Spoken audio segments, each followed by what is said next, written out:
You wake to a sound that does not belong in the night. Not thunder, not whine. A deep roar is moving through the valley. The river beside your camp was low when you fell asleep. Now branches, mud, and broken trees are rushing past in darkness. The rain may have fallen far upstream, you never saw the storm. And the water is already climbing toward the fire. There is no warning system, no bridge, no rescue team. So how did ancient humans survive a flood with no warning? The first answer is uncomfortable. Sometimes they did not. Floods erase camps, carry away bodies, destroy food, and scatter the light materials hunter-gatherers used every day. That makes sudden floods difficult to see in archaeology. A destroyed can may look like an empty layer of sand and gravel. A family that escaped leaves almost no evidence of the decision that saved them. The flood is preserved, the escape usually is not. But survival did not begin when the water arrived. It began when people chose where to sleep. A river offered drinking water, fish, plants, animals, transport routes, and flat ground. It also offered danger. Low banks could flood quickly. Dry channels could become rivers after distant rain. A narrow valley could turn moving water into a wall. A coastal camp could face storm surge or tsunami. The safest place was close enough to use water, but high enough to leave it. That balance changed with the season. A safe winter campsite might become dangerous during spring melt. A dry season crossing could disappear after one storm. Ancient people had no written flood map, they had memory. An older person might remember debris caught high in a tree. A line of mud on a rock face, a place where no large plants grew.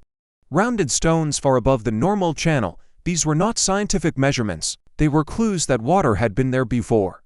The most dramatic prehistoric flood evidence comes from tsunamis. Around 8,150 years ago, a huge submarine landslide off Norway generated the Storegga tsunami. Sediment left by the wave has been found across a vast region. At some locations in the Shetland Islands, runoff exceeded 20 meters. Along other coasts, the water rose less. That difference matters. A flood is not equally deadly everywhere. A low bay may funnel water inland. A steep shore may limit how far it travels. An island, ridge, marsh, or forest can change the force of the flow. Recent modeling of western Norway found that Storegga inundation varied sharply with coastal shape and topography. The environmental damage may have been severe in some places. Yet archaeological evidence also shows that shore-based settlement continued after the tsunami. The wave did not erase every community, it did not end coastal life everywhere. Some people died, some moved, some returned. This is the first survival lesson. Disaster is local, even when the event is enormous. Your position can matter as much as the size of the flood.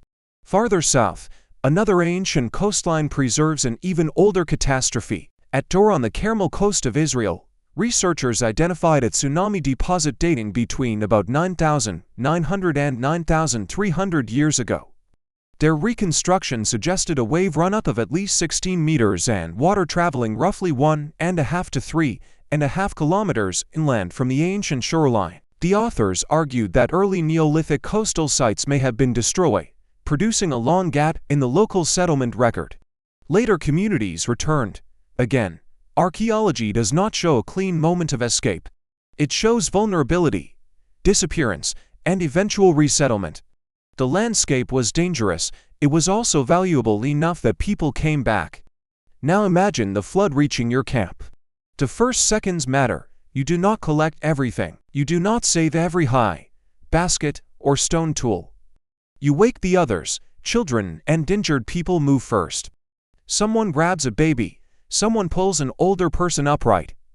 Someone points toward the slope. The goal is not to outrun the water along the river. It is to leave the path of the water. Higher ground matters more than distance. A nearby ridge can be safer than a long run across flat land. The group must move before darkness, panic, and no separate everyone. Fire is important, but not important enough to die for. A carefully maintained ember can be replaced. A skilled person cannot. Food caches may be abandoned. Tools may be lost. A camp can be rebuilt. Flood survival rewards people who can let go quickly. Swimming would be a last defense, not the main plan. Fast water is stronger than it looks. It carries logs and stones. It pulls feet from the ground. A good swimmer can be injured by debris or trapped beneath branches. Children, older adults, and anyone carrying supplies are even more vulnerable. The safest victory is never entering the current, but sometimes the route closes. Then anything that floats becomes valuable: a log, a bundle of reeds, a hide container filled with air, a wooden frame. These are not guaranteed rescue devices. They only increase the chance of keeping the head above water. The group itself is another survival tool. People can shout directions, carry children, pull someone onto a rock, count who is missing, stop a frightened person from running back for possessions. After the water passes, the danger is not over. Floodwater contaminates drinking places, dead animals begin to rot. Wet clothing and wind cause dangerous cooling. Cuts become infected, stored food disappears. The fire is gone. The survivors may stand on high ground with nothing except what they carried. That is why ancient mobility mattered. Hunter-gatherer camps were often lighter than villages. Many tools could be remade from local stone, wood, bone, and fiber. Knowledge traveled inside people. Where is the next water source? Which plants are edible? Where can dry fuel be found? Which neighboring group might offer help? A mobile community could lose a place without losing everything that made the community function. Long-term flooding shaped movement as well. Doggerland, the now submerged landscape beneath the southern North Sea, did not vanish in one simple wave. Rising seas, expanding wetlands, and repeated inundation changed it over generations. Recent models compared reconstructed flooding with archaeological radiocarbon evidence. They found regional changes in the intensity of human activity, some corresponding with phases of inundation. Work in the nearby Schelp Basin also suggests that hunter-gatherers changed mobility and land use as water tables rose and the North Sea expanded. This was not one dramatic escape. It was survival through gradual retreat. Camps shifted, routes changed. Familiar hunting grounds became marshes, islands, and open water. The flood with no warning is terrifying. The flood that arrives over generations is easier to ignore. Both force the same question: when do you leave? Leaving too early means abandoning useful land. Leaving too late means losing the route out. There was no universal prehistoric answer. Some groups probably trusted the landscape too long, others moved before the final crisis. The archaeological record preserves both resilience and disappearance. The counterintuitive answer is that flood survival depended less on fighting water than on refusing to fight it. You cannot stop a river with your hands.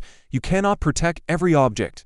You survive by reading old flood marks, camping above the channel, keeping routes to higher ground, moving as a group, and abandoning what can be replaced. The most important possession is not the basket. It is the knowledge of where to go next. You stand on the slope as dawn arrives. Below you, the camp is gone. The fire, sleeping hides, food, and tools have become part of the muddy current. Everyone is wet. One person is injured. But the children are there. The older members are there. The people who know how to make fire, find stone, and locate water are still there. The flood took the camp. It did not take the group. And for ancient humans, that was the difference between losing everything and beginning again. If you enjoyed this journey into the distant past, subscribe for more stories about ancient humans and human evolution.